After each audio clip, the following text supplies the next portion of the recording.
Now I'm all worked up now. On to the news.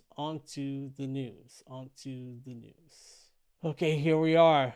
Marijuana news. I don't want to sign up for the damn Hills stupid thing. Okay, look at this money, dude. Look at it.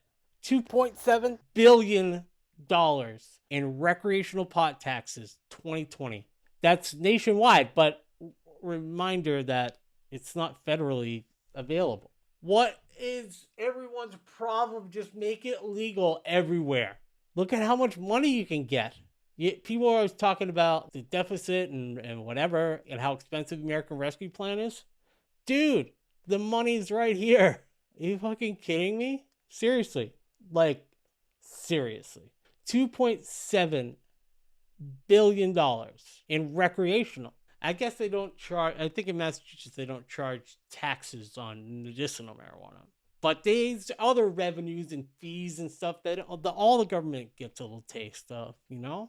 A new report from the Marijuana Policy Project, a pro-legalization group, who I actually got an email from because I do a newsletter sometimes that's cannabis news. It's actually, maybe it's better suited for here. So this is the same thing that I was going to report on in my newsletter. But states have collected a total of $7.9 billion in tax revenue since the first states, Washington and Colorado, began allowing recreational pot in 2014. So $7.9 billion since 2014, but $2.7 billion in 1 year? Get out of town, dude. What is everybody's problem with this?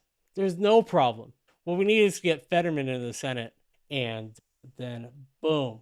That's what I'm saying.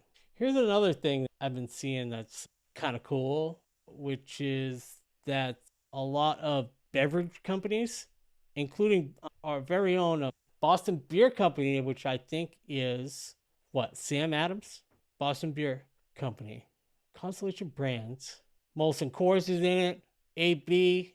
I mean, just imagine people drinking cannabis sodas at a cookout, which people are doing now already, by the way. But just imagine that that's what's going down.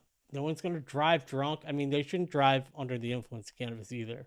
But still, come on, dude. Now we got sodas. Sodas for everybody. More about the taxes here. More about the revenue. I mean, come on. Let's move on from sodas. Which recreational states the highest taxes? Okay, let me get a little graph here. I want to make sure you guys can see it. Yeah. So I don't know what. Oh, I guess we're digging into the numbers here. So we're in the dark blue, whatever that means. Vermont, Maine. It's almost all New England. New England is funny. Like, it should just be this big block of dark blue up here. Of course, the whole West Coast. Look at that. Alaska. I'm surprised Hawaii isn't really one of the blue states. But I guess let's check it out. There's only 9 states that even sell rec. States where marijuana is legal, not sold at. Maine, Vermont. Okay, well, that's going to be coming soon, we assume. California, 15%. Massachusetts, 10.5%. So even though we are generating a lot of revenue in Massachusetts from rec, it's not as high as California and Colorado. Colorado being the legacy state. Everything works out for them with cannabis in Colorado, as far as I know. California, too. Look at Chicago. 7% excise tax of value at the wholesale level. 10% cannabis flower. They got like different tax codes for who knows. Who knows why they do it that way. There's Washington State, Seattle. 35%? They charge 35%.